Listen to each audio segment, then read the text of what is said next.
Hey everybody, welcome back to Video Game Esoteric in our long-running series, The Unported Playlist, where I take a look at some of my favorite unported arcade games of all time, and they were taking a look at Chaos Heat from Taito. I absolutely love this game, and I 100% want to buy a board to have this in my collection. And don't be confused, this was not ported. There's Chaos Break on the PlayStation 1, which is a sequel to this game that uses the same mechanics. This was supposed to come out on PlayStation 1, but it never did. Before we get too far involved, though, do me a huge favor, go down below, hit like, subscribe, and that notification bell definitely helps us out. And if you feel so inclined and want to support the channel, we've got a Patreon link down below as well. But right off the top, you're going to see we have a choice of 3 playable characters, all with their own different attributes, but honestly, they all play relatively similarly enough that pick whichever one you want, you're going to be 100% fine. And right off the top, you can see that this was intended to be a home console port because it has a lot of trappings of a console game, including story, that you normally don't get in an arcade game. And that's probably because the Taito G-Net was just a PlayStation 1 in a different hardware configuration, but it actually used compact flash style cards to load the games up. And I 100% regret not buying a G-Net board back in the day, like 5-6 years ago when I thought about buying one and decided not to, because the prices on these boards have gone way up. You're looking at $450 to $500 on eBay just for a board, not including a game. And you can flash them to be multi-boards, but there's not that many exclusives on it. But this is something that I would add to my collection because I love this game from start to finish. Probably because I also love Zombie Revenge on the Dreamcast and Naomi. It's got a very similar vibe. But the main gist of the game is we're going into this infected facility, and basically everything inside of it's going to be pretty messed up. You have zombies, you have giant cockroaches, you're going to have giant rats and other mutated enemies. It has a really big survival horror vibe going on to it, but it's survival horror mixed with action. There is no puzzles, there is no sort of survival horror element gameplay, but it does have the same kind of thematic content that you would expect from a survival horror game. And in a lot of ways, this actually reminds me of Parasite Eve. Of course, not gameplay-wise until you get to the 3rd birthday, and that game's fine but not great. Play it if you want, don't play it if you don't want to. But it just has that survival horror mix with an action run and gun, and I think that is an awesome thing to have.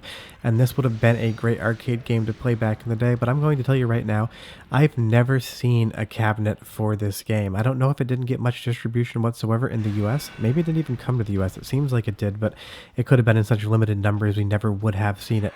The only way I've ever played this game is on MAME, which I'm playing it on right now.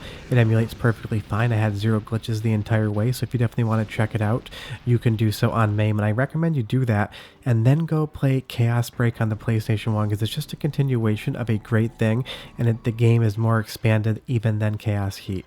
But I do love in between stages, you get this virtual map showing you where you're going next, and of course, if you speak Japanese, you get a little bit of story going on, but it just keeps delivering. Right when we get into the 2nd stage, there's a helicopter that we saw in the 1st stage crash, and it's gone through the ceiling here, and it is surrounded by zombies and different sort of animals.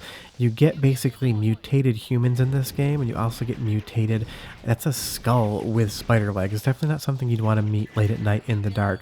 This game does a lot with its graphical capability, just basically being a juiced up PlayStation 1, and I think it looks absolutely spectacular. And in another way, it kind of reminds me of Beast Buster Second Nightmare. That's a zombie shooting game on the Hyper Neo Geo 64 that takes place in a hospital.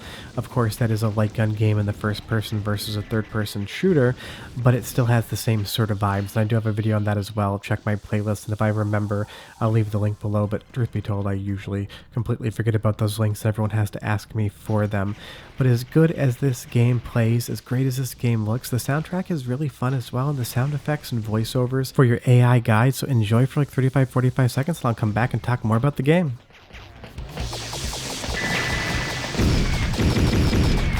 You get far.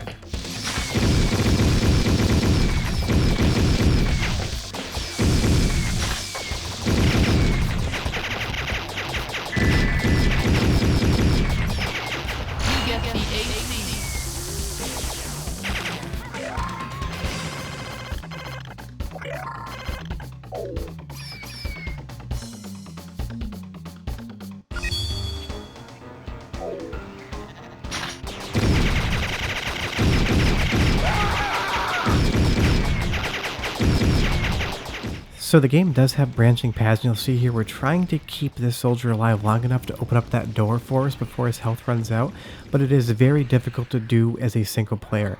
I recommend you play this game with friends if you can. It definitely ups the amount of enemies on screen, but then each one of you can focus on a different area at the same time, trying to keep those enemies down, but I do love how gross those skulls are on the legs. Like I mentioned earlier with the soundtrack, it's got that good sci-fi vibe with a little bit of horror mixed in, and as this boss comes out of the ground, I just absolutely love it. The character design in this game is superb. I'm not sure what's coming out of his shoulders there. They kind of look like rocket launchers mixed with some human anatomy. I'm sure you could take a guess at what I'm talking about, but I just love it. You'll see there that I did take a continue. This game is hard, but not too hard. It's not going to beat you up too much. On a scale of 1 to 5, 1 being basically free to play, 5 being it's going to take you out back and mug you for all the money in your wallet, it's like a 3. It might take you like 10, 15 bucks to see it from start to finish, and in the arcades that is not bad at all. But I just love the boss battles. They keep getting bigger and better, and the game keeps giving you more and more of them. This is directly going into the next level from that boss fight. It's going to pop you in this quarry here, and you're immediately into a small sub-boss battle. And this entire video is just showing you basically the first 40% of the game. There's still 60% by the end of the video that you have not seen. And what I hope is that you're going to go play this game after the video is over, because I never hear anybody mention Chaos Heat. I don't understand why that is, because it's an absolutely spectacular game. I'm just assuming that's because 1, it didn't really come to the US, or if it did, it didn't come in any sort of numbers, and 2, people probably know the PlayStation 1 version. But the real question is, why didn't this get ported? And I love this guy here. He's got a human head with a tail or some sort of appendage with a claw mouth on the front of it. This makes sense that it should have come to PlayStation 1, especially because Taito released Chaos Break on the PlayStation 1, the sequel to this game. I don't know why they just didn't do a 2-disc set, kind of like Strider and Strider 2 when it came to the PlayStation, but it just didn't happen, and the only way you can play this game today is by playing it on MAME or buying an original G-Net board. Should you buy that board? It's up to you. I'm definitely going to add this to my collection for this one game here, and I'll probably set it up as a multi as well. But weirdly, the G-Net had a lot of Mahjong games on them, and I really don't care about those whatsoever, because honestly, 1, I don't buy arcade boards that are based on games like that, and 2, I have absolutely no idea how to play Mahjong. But you'll see here again, we have another branching path, and we have to avoid these barrels to shoot something on the wall. I fail at these like 9 times out of 10, and this is where the delineation between a good ending and a bad ending in part comes. So this game definitely has a lot of replayability to try to see that best ending, and I definitely appreciate that. Now mechanically, it can be a little bit tricky to learn how to play this game when you first start, because this does use an arcade stick, so it's basically an 8-way configuration. If you're playing on MAME, you can use an analog stick as well, but you don't have a full 360-degree rotation as far as your shooting. You get used to it very quickly, but don't give up in the first 2 minutes, or else you're not going to be able to see these gigantic zombified rats in the sewer, and I just love how big and how weird they are.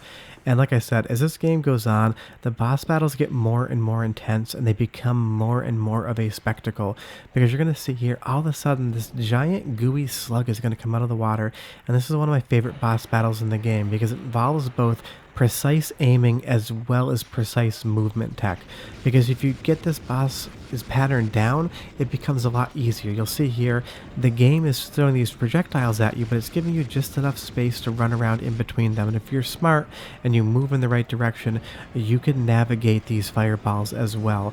It kind of almost feels like a shmup in certain boss battles, except you have full range of motion. It is a 3D shooting style game. It kind of reminds me of Can and Spike on the Dreamcast and Naomi before that game was ever really invented. You'll see too, we have those napalms as well. You can pick up different sub-weapons in the game. You have napalm bombs, you have rocket launchers, you have electrical charges that if you use when an enemy's in the water, it's going to give you increased damage output. So there is a decent amount of strategy in the game. Just be careful, because you can just get yourself completely stuck and cannot avoid an attack whatsoever. It feels slightly cheap, but I get it. It's an arcade game and it needs to make its money. And it just looks really good. I think this is held up super well just based upon the graphical style they chose. I think this, for, you know, a PlayStation 1 hardware-based arcade game, still looks really awesome. But yeah, that's Chaos Heat. If you've never played this game before, I can't recommend it enough. I'd say it's like a 9 out of 10. It works perfectly on MAME, or if you want to drop like $650, $700, you can get the G-Net board with the compact flash card as well. Short of that, thanks so much for watching, guys. Leave me a comment down below. Tell me if you ever played Chaos Heat, and if so, what do you think? I'll have videos throughout the week, and I'll have the long play the Monday after next as well. But thanks so much for watching, guys. We'll see you next time. Bye-bye.